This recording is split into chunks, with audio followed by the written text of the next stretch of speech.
नमस्कार, बहुत स्वागत है आप सभी का। आप देख रहे हैं न्यूज़ इंडिया, आपके साथ मैं हूं मनीषा शर्मा।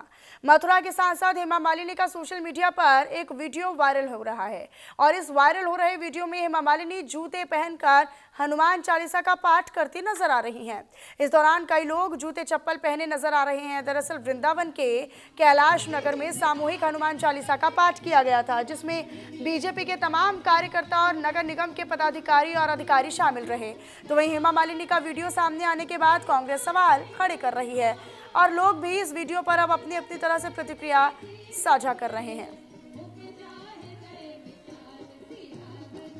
तो देखिए, हनुमान चालीसा का पाठ चल रहा है, भजन कीर्तन चल रहे हैं, लेकिन इन सब के बीच हेमा मालिनी और कुछ और भी लोग, देखिए आप फ्रंट रो में आपको नजर आएगा, यहाँ पर जूते पहनकर वो नजर आ रही हैं।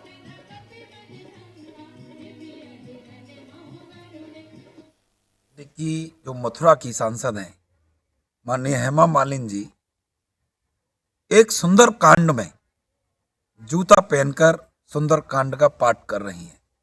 बड़े दुर्भाग्य की बात है, जहां भारतीय जनता पार्टी अपने आप को सनातन की बात करती है, अपने आप में एक हिंदू का एक अपने आप में ऐसा चोला ओढ़ रखा है, उसमें हेमा जी के अलावा भी वहां के कई पार्षद गण भी जूता पहनकर बैठे हैं। यह भारतीय जनता पार्टी का चाल, चरित्र और चेहरा है। हाथरस पुलिस को एक बड़ी कामयाबी हाथ लगी है। दरअसल पुलिस ने खोए हुए 101 मोबाइल फोन बरामद कर लिए हैं। इन मोबाइल फोन की अनुमानित कीमत करीब 31,50,000 रुपए बताई जा रही है। पुलिस अधीक्षक हाथरस ने बरामद किए गए मोबाइल फोन उनके मालिकों को सौंप दिए हैं। एसपी के मुताबिक सीर पोर्टल पर शिकायतों और गुमशुदा मोबाइलों से संबंधित आवेदन मिला था, जिसके आदेश पर अलग अलग थानों की पुलिस टीम ने संयुक्त रूप से कार्रवाई की।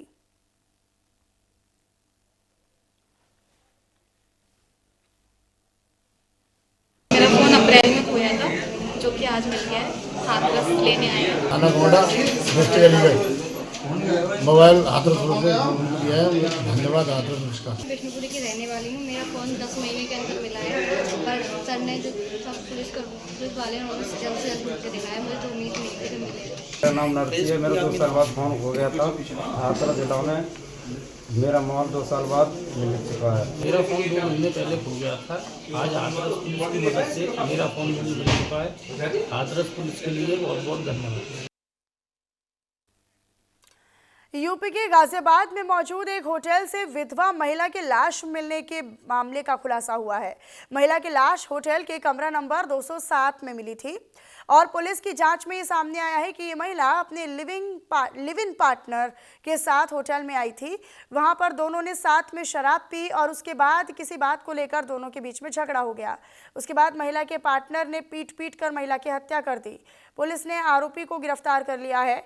आरोपी के मुताबिक दोनों ने शराब पी हुई थी और उसके बाद किसी बात को लेकर दोनों में विवाद हुआ, झगड़ा हुआ और विवाद को लेकर प्रवीण ने अपनी कोहनी से आरती की पसलियां और छाती पर वार किया, जिससे उसकी मौत हो गई। प्रवीण रात भर आरती की लाश के साथ एक ही बिस्तर पर पड़ा रहा। पुलिस के मुताबिक आरोपी प्रवीण ने खुद ही पुलिस को इसकी जानकारी दी।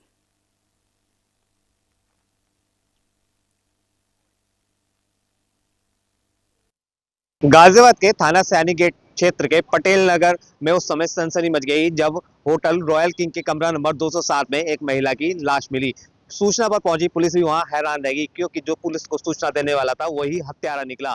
आपको बता दें, प्रवीण नाम के युवक ने पुलिस को सूचना दी कि महिला के साथ में, अपनी महिला मित्र के साथ में वो उस होटल में रुका है, लेकिन उसकी महिला मित्र नहीं उठी। लेकिन पुलिस जब मौके पर पहुंची तो नजारा कुछ और ही नजर आया, क्योंकि महिला के शरीर पर चोटों के निशान थे। पुलिस ने जब सख्ती से पूछताछ की तो पता चला कि प्रवीण और आरती दोनों लिविंग में रहते थे और रात को दोनों होटल में आके रुके। दोनों ने यहाँ शराब पी। शराब पीने के बाद में दोनों पे किसी बात को लेकर विवाद हो गया और प्रवीण ने महिला आरती की पीट कर हत्या कर दी। आपको बता दें, आरती की 2 साल पहले पति की मृत्यु हो चुकी है, जिसके बाद में वो प्रवीण के साथ में लिविंग में रह रही थी। फिलहाल आरोपी को गिरफ्तार कर लिया गया है। मैं ऋषभ भारद्वाज, न्यूज़ इंडिया, गाजियाबाद।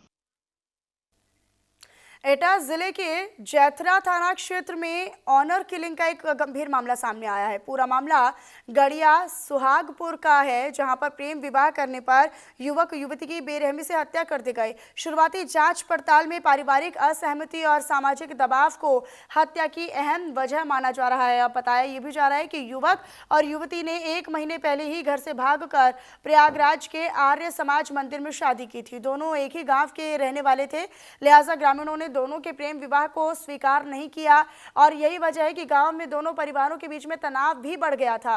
मामले को लेकर पहले भी थाने में दोनों परिवारों के बीच में आपसी सुलह समझौता भी करवाया गया था, लेकिन बावजूद इसके युवक और युवती की हत्या कर दी गई। गांव में तनाव को देखते हुए भारी पुलिस बल तैनात है और पुलिस मामले की आगे तफ्तीश में जुटी हुई है।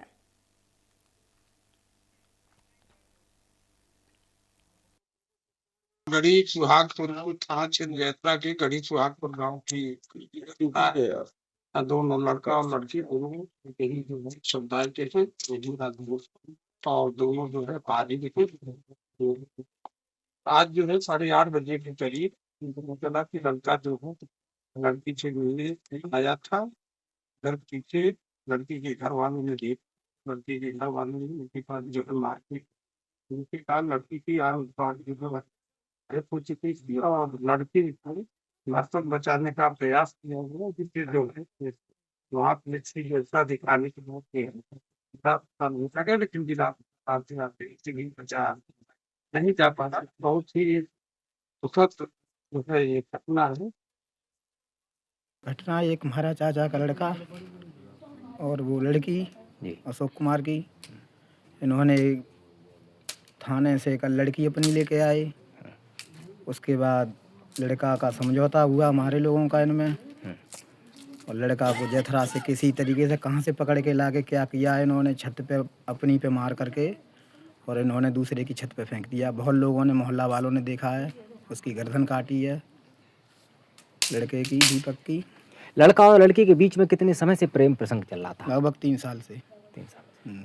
कल ये लड़का जब थाने में फैसला हुआ तो थाने में था क्या लड़का? नहीं, लड़का नहीं गया था। नहीं। लड़की कहाँ से बरामद हुई थी? जैथरा ही से। पुलिस ने लड़की जैथरा से बरामद की? जैथरा पुलिस ने नहीं की थी। फिर लड़की थाने कैसे पहुंची? लड़की लड़के वाले लेने गए थे लड़की के पिताजी, लेकिन उनके साथ जाने को राजी नहीं हुई, वो खुद थाने गई। और इसी बीच एक बड़ी जानकारी आप तक साझा करें। दरअसल पटना से खबर है, पटना में पुलिस और लोगों के बीच में झड़प होने की जानकारी है। नीट छात्रा की मौत पर हंगामा हुआ है। दुष्कर्म के बाद हुई थी हत्या, पिता ने कहा है। हॉस्टल में बेहोश मिली थी छात्रा, ऐसी जानकारी मिल रही है। और इस पूरे मामले को लेकर अब जो तनाव की स्थिति है वो भी बनी हुई है। ये फिलहाल बड़ी जानकारी आप तक हम साझा कर रहे हैं, ये बड़ी खबर है। दरअसल अब जो हॉस्टल में बेहोश छात्रा मिली थी, इस पूरे मामले पर अब नीट छात्रा की मौत के बाद हॉस्टल में जो हंगामा है वो होता हुआ नजर आ रहा है। बड़ी संख्या में छात्रों की मौजूदगी भी है। नीट छात्रा की मौत पर हंगामा हो रहा है। पटना से खबर है, पटना में दरअसल ये विवाद की तस्वीरें हैं, जब कहासुनी की तस्वीरें हैं, जब वहां पर मौजूद लोगों के बीच में और पुलिस प्रशासन के बीच में नोकझोंक हुई, विवाद हुआ। हालांकि पिता ने ये आरोप लगाया है कि दुष्कर्म के बाद छात्रा की मौत हुई है। हॉस्टल में बेहोश मिली थी छात्रा, ऐसी खबर है। पटना में पुलिस और वहां पर मौजूद लोगों के बीच में झड़प हुई है, कहासुनी हुई है। नीट छात्रा की मौत पर हंगामा हुआ है, ऐसी जानकारी है।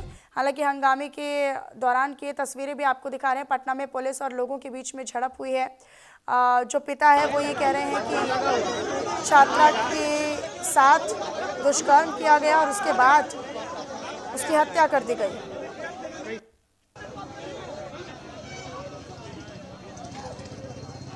और फिलहाल ये जो तस्वीरें आप देख रहे हैं, देखिए किस तरीके से कहासुनी हुई है, किस तरीके से लोगों के बीच में और पुलिस के लोगों के बीच में झड़प हुई है। ये तस्वीरें आप देखिए, पुलिस प्रशासन यहाँ पर मौजूद रहा, लोगों को समझाने बुझाने का प्रयास किया गया, लेकिन उसके बावजूद यहाँ पर लोग हंगामा करते हुए नजर आए। फिलहाल देखिए यहाँ पर झड़प की तस्वीरें, कहासुनी की तस्वीरें, लोगों ने सड़क पर बैठकर, इलाके में बैठकर धरना दे दिया और उनको उठाने में, उनको हटाने में और उनको समझाने बुझाने में पुलिस प्रशासन के अधिकारी जुटे रहे, लेकिन इसके बावजूद वहाँ पर लोग जो थे उनका गुस्सा कम होने का नाम नहीं ले रहा था।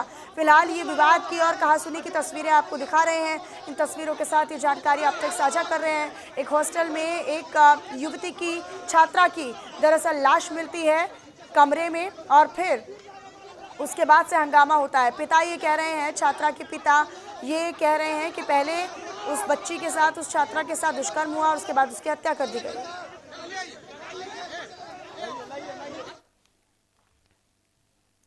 राजस्थान के जालौर जिले से खबर है, जहां पर पुलिस भर्ती घोटाले का बड़ा खुलासा हुआ है। जालौर पुलिस की रिपोर्ट के आधार पर साल 2018 और 2021 की कांस्टेबल भर्ती प्रक्रिया में गंभीर अनियमितताएं सामने आने के बाद 38 कांस्टेबल्स को नामजद आरोपी बनाया गया है। शुरुआती जांच में अभ्यर्थियों के हस्ताक्षर और फोटो में मिसमैच पाए गए, जिससे भर्ती प्रक्रिया की पारदर्शिता पर सवाल खड़े हो गए।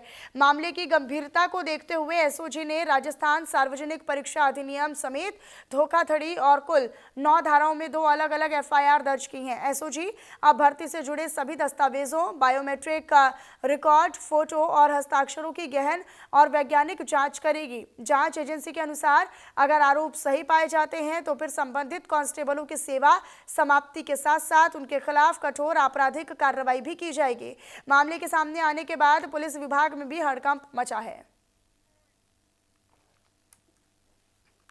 राजस्थान एसओजी ने जालोर जिले में बड़ी कार्रवाई करते हुए 38 पुलिस कांस्टेबलों को जो है एफआईआर नामजद दर्ज की है। आपको बता दूं कि तत्कालीन एसपी रह चुके ज्ञानचंद यादव ने गहनता से जालोर जिले में संदिग्ध कांस्टेबलों के खिलाफ गहनता से जांच की और उसके बाद आपको बता दूं कि जिस तरह से हस्ताक्षर, फोटो मिसमैच पाए गए, उसको लेकर जो है एसपी ने एसओजी को जांच सौंपी और एसओजी ने 2 एफआईआर दर्ज कर 9 धाराओं में जो है मामला दर्ज कर आगे की जांच शुरू कर दी है। आपको बता दूं कि इस मामले में एसओजी का कहना है कि अगर संदिग्ध अगर पाए जाते हैं और आरोप सिद्ध होता है तो उनके खिलाफ सख्त कार्रवाई की जाएगी और इसके साथ ही नौकरी से भी बर्खास्त किया जाएगा। आपको बता दूं पिछली सरकार में हुए कांस्टेबल भर्ती को लेकर जो डमी कैंडिडेट बैठाए गए थे, उस मामले में आज राजस्थान पुलिस ने बड़ा खुलासा किया है। राजस्थान के एसओजी टीम ने खुलासा करते हुए ये जानकारी दी है। यूपी में इन दिनों बुलडोजर खूब गरज रहा है। दरअसल संभल के बाद वाराणसी और देवरिया से बुलडोजर एक्शन की तस्वीरें सामने आई। देवरिया की सबसे पहले बात करते हैं। देवरिया में अब्दुल गनी शाह बाबा की मजार पर बुलडोजर चला, तो फिर वाराणसी में दाल मंडी पर बुलडोजर एक्शन जारी रहा। योगी राज में इन 2 एक्शन पर सवाल भी उठ रहे हैं। कोई धर्म से इसे जोड़ रहा है तो कोई स्थानीय निवासियों की परेशानी से। लेकिन यूपी सरकार का साफ तर्क है कि अवैध है तो टूटेगा, यानी अवैध इमारतों पर ही बुलडोजर चल रहा है। ये यूपी सरकार, योगी सरकार कह रही है कि अवैध अतिक्रमण को हटाना, उस अवैध अतिक्रमण को कब्जा मुक्त करवाना, यही सरकार की प्राथमिकता है और इसी मंशा के साथ, इसी उद्देश्य के साथ यहाँ पर ये कार्रवाई हो रही है।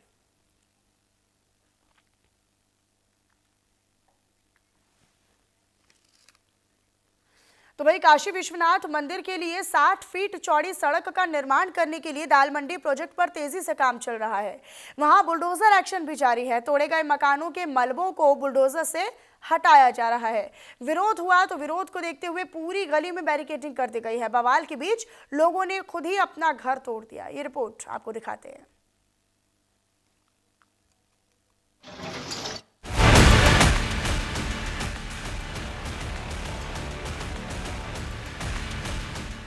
ये तस्वीरें वाराणसी की दाल मंडी की है, जहां बुलडोजर एक्शन जारी है। तोड़े गए मकानों के मलबों को बुलडोजर से हटाया जा रहा है। विरोध को देखते हुए पूरी गली में बैरिकेडिंग की गई। बुलडोजर नई सड़क कपड़ा मार्केट में भी गरजा। कुछ जगहों पर प्रशासन को विरोध का सामना तक करना पड़ा। मकान मालिक अचानक नीचे उतरे और पुलिस से उनकी नोकझोंक होने लगी। इस दौरान पुलिस ने माइक से अनाउंस करके उन्हें पीछे हटवाया। लोगों ने कहा, चाहे जो हो हम घर खाली नहीं करेंगे, चाहे तो हमारे ऊपर ही मकान गिरा दे। हालांकि बाद में विरोध करने वालों ने खुद हथौड़े से अपना मकान तोड़ना शुरू कर दिया और बोला, मैंने घर बनाया है तो मैं ही तोड़ूंगा। बुलडोजर कार्रवाई को देखते हुए नई सड़क पर काफी लंबा जाम लग गया। दरअसल वाराणसी नगर निगम ने मकानों को ढहाने के लिए निशान लगाए हैं। इनके मालिकों को मुआवजा दिया जाना है। इनमें 14 दुकानदारों ने मुआवजा लेने के बाद ध्वस्तीकरण की मंजूरी लिखित में दी है। सबसे पहले इनके ही मकान और दुकान गिराए जा रहे हैं।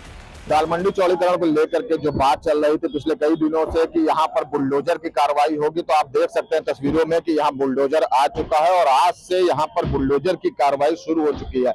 बता दें आपको कि दाल मंडी को लेकर के जो 181 भवनों और जो 6 मस्जिदों की चर्चा चल रही थी कि 6 मस्जिद भी यहाँ पर तोड़े जाएंगे, हालांकि इसकी कोई आधिकारिक पुष्टि नहीं हुई थी। आप देख सकते हैं यहाँ पे किस तरीके से कार्रवाई हो रही है। यहाँ पर पीडब्ल्यूडी की टीम खड़ी हुई है। हमारे साथ यहाँ पर के सिंह जी मौजूद है, पीडब्ल्यूडी के एक्सपीएन है, हम उनसे जानेंगे। सर, ये जो कार्रवाई हो रही है, ये बुलडोजर की कार्रवाई पहली बार यहाँ पे हो रही है? हाँ, प्रयास किया गया था बुलडोजर लगाने का, लेकिन यहाँ पे तारों का इतना मकड़ जा रही है, पब्लिक सेफ्टी को अगर बात करें तो कितने भवनों को चिन्हित किया गया है और इसमें मस्जिदों की बात भी आ रही है, कितने मस्जिदों को चिन्हित किया गया है? धार्मिक स्थल है। अब उन पर डिसीजन हायर लेवल कमेटी करेगी कैसे करना है तब। दाल मंडी प्रोजेक्ट के लिए 187 घरों का ध्वस्तीकरण किया जाना है। मकान मालिकों को मुआवजे के तौर पर 191 करोड़ रुपए दिए जाएंगे। दाल मंडी प्रोजेक्ट के तहत 650 मीटर लंबी सड़क 17 मीटर तक चौड़ी होगी। बुलडोजर एक्शन के बाद काशी विश्वनाथ मंदिर के लिए 60 फीट चौड़ी सड़क का निर्माण होगा। आज ये ध्वस्तीकरण की कार्रवाई नई सड़क से प्रारंभ की गई है, जिसमें शुरुआत में मैनुअली कार्रवाई की गई। जब फिजिबिलिटी हुई तो जेसीबी का भी प्रयोग किया गया और सुरक्षा के दृष्टिगत पर्याप्त फोर्स लगाई गई है, पैरामिलिट्री फोर्स, बीएससी और सिविल फोर्स। इसके साथ साथ ड्रोन से भी एरियल सर्वेलेंस किया जा रहा है। क्योंकि ये मेन सड़क है, लोगों का आवागमन और गाड़ियों का भी मूवमेंट काफ़ी है, तो ट्रैफिक को रेगुलेट करने के लिए ट्रैफिक पुलिस भी लगाई गई है, बैरिकेडिंग की गई है ताकि लोगों को डाइवर्जन किया जा सके, लोगों का मूवमेंट भी बना रहे, ट्रैफिक का प्रेशर भी ना रहे और ध्वस्तीकरण की कार्रवाई भी चलती रहे। देवरिया से अगली खबर है, जहां देवरिया में गोरखपुर रोड ओवरब्रिज के नीचे सरकारी जमीन पर बने अब्दुल गनी शाह मजार तोड़ दी गई है। इसे ढहा दिया गया है और इसी दौरान मौके पर कई प्रशासनिक और पुलिस अधिकारी भी मौजूद रहे।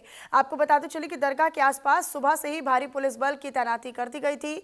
मजार की तरफ आने जाने पर रोक लगा दी गई। पूरे इलाके की नाकाबंदी भी कर दी गई थी और इसके बाद कार्रवाई पूरी करवाई गई। अब इस पूरे मामले में दरगाह सदर कमेटी के अध्यक्ष का बयान सामने आया। इसमें उन्होंने संभल जैसे केस किए जाने की धमकी की बात कही है। क्यों तोड़ी गई मजार, कैसे सियासत हो रही है, एक रिपोर्ट के जरिए आपको दिखाते हैं।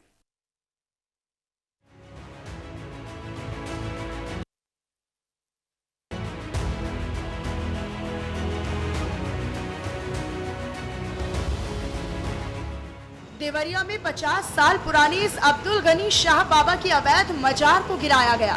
2 बुलडोजर, 1 पोकली और जेसीबी से 7 घंटे में 4000 स्क्वायर फीट के हॉल को तोड़ दिया गया। रेलवे ओवरब्रिज के पास मौजूद की मजार के चबूतरे पर बुलडोजर चला।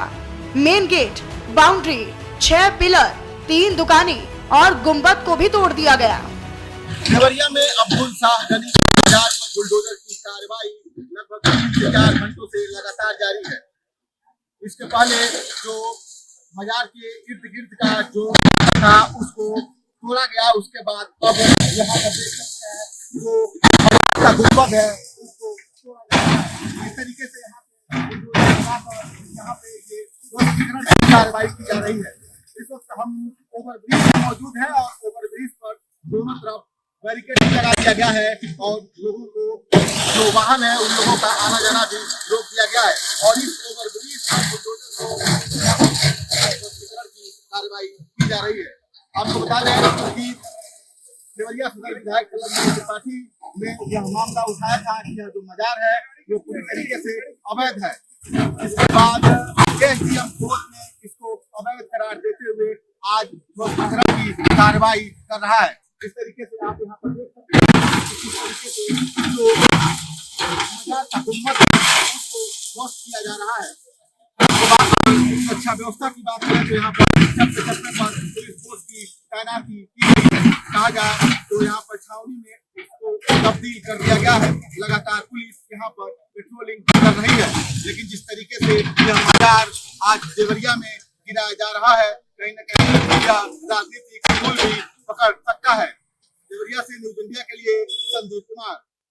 एसडीएम सदर श्रुति शर्मा ने बताया कि जिस जमीन पर मजार बनी है, ये जमीन कागजों में बंजर दर्ज है। कोर्ट के आदेश के बाद ये एक्शन लिया गया। 2019 में मजार पर पहली शिकायत जिलाधिकारी से की गई। डीएम ने आरबीओ, जेई, तहसीलदार, पीडब्ल्यूडी के अधिकारियों को मौका मुआयना करने और प्रभावी कार्रवाई करने का निर्देश दिया था। इसके बाद कोर्ट ने जांच में ये भी पाया कि इसका नक्शा भी पास नहीं था। अब ऐसे में मजार कमेटी को कोर्ट से झटका लगा।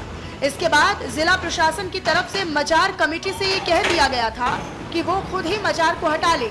इस पर दरगाह कमेटी के अध्यक्ष मोहम्मद राशिद खान ने कहा कि ये दरगाह साल 1993 से अभिलेखों में दर्ज है। भवन दरगाह के नाम पर ही निर्मित है। हमसे कल रात में बताया गया कि आप लोग गिरा दीजिए और नहीं तो कल 12 बजे से हमारा बुलडोजर जाएगा और आप लोगों पे एफआईआर होगी। संभल में जो केस हुआ है सेम केस आप पर लादा जाएगा, तो कौन अपना केस झेलेगा। हम लोगों ने स्वीकृति दे दी भाई ठीक है आप गिरवा लीजिए। कौन गिरवा रहा है? लिखित दे दिए कि भैया हमको कोई आपत्ति नहीं है। गिरवा तो प्रशासन रहा है, हमारे पास बुलडोजर कहाँ है कि हम लाके गिरवाएंगे। बुलडोजर प्रशासन लेके आया, गिरवा रहा है। इस मजार को लेकर यहाँ के बीजेपी विधायक शलभ मणि त्रिपाठी मुख्यमंत्री योगी आदित्यनाथ के पास भी गए थे और उनसे मामले की शिकायत की थी। इधर अब समाजवादी पार्टी ने अवैध मजार पर बुलडोजर एक्शन को देवरिया के इतिहास का काला दिन करार दिया। अब्दुल गनी शाह बाबा की मजार पर बुलडोजर के खिलाफ AIMIM के यूथ अध्यक्ष अरशद सिद्दीकी धरने पर बैठ गए। स्वामी प्रसाद मौर्य ने एक्स पर लिखा कि हजरत शहीद सैयद अब्दुल गनी शाह बाबा के मजार पर बुलडोजर चलाकर ध्वस्त करना अत्यंत दुर्भाग्यपूर्ण है। जिला प्रशासन द्वारा किए गए इस कायरतापूर्ण कार्रवाई की मैं घोर निंदा करता हूँ। देवरिया में ये केवल ऐतिहासिक मजार ही नहीं तोड़ी गई, अपितु देवरिया और आसपास के जिलों के लाखों लाख हिंदू मुसलमानों की आस्था पर चोट की गई और जिसे जनता कभी माफ नहीं करेगी। तो कुल मिलाकर मजार के बहाने जमकर सियासत हो रही है। हर पार्टी अपने हिसाब से फायदा लेने की कोशिश में है। Bureau report, news India. Sambhal से खबर है, जहां पर अवैध अतिक्रमण के खिलाफ ताबड़तोड़ एक्शन जारी है और अब संभल जिला प्रशासन ने संभल में फिर से एक्शन शुरू किया। इससे पहले कल दिल्ली रोड पर नखासा चौराहे पर लगने वाले साप्ताहिक बाजार यानी वीकली मार्केट पर नगर निगम का चाबुक चला। इस वीकली मार्केट में लगी लगभग 500 दुकानों को पुलिस ने हटवा दिया। नायब तहसीलदार दीपक जुरैल संभल ने बताया कि 10 बीघा जमीन पर बिना प्रशासनिक इजाजत या अनुमति के ये बाजार करीब 1.5 साल से चलाया जा रहा था। मार्केट के 2 दुकानदारों उबैद और फरीद पर वसूली के आरोप लगे थे और इस संबंध में शिकायत प्राप्त हुई थी। कार्रवाई के दौरान उबैद और फरीद को बुलाया गया और उनसे साप्ताहिक बाजार लगवाने संबंधी दस्तावेज मांगे गए। तब ये मालूम चला कि बाजार लगवाने की अनुमति तो है ही नहीं, यहाँ पर अवैध वसूली भी की जा रही थी।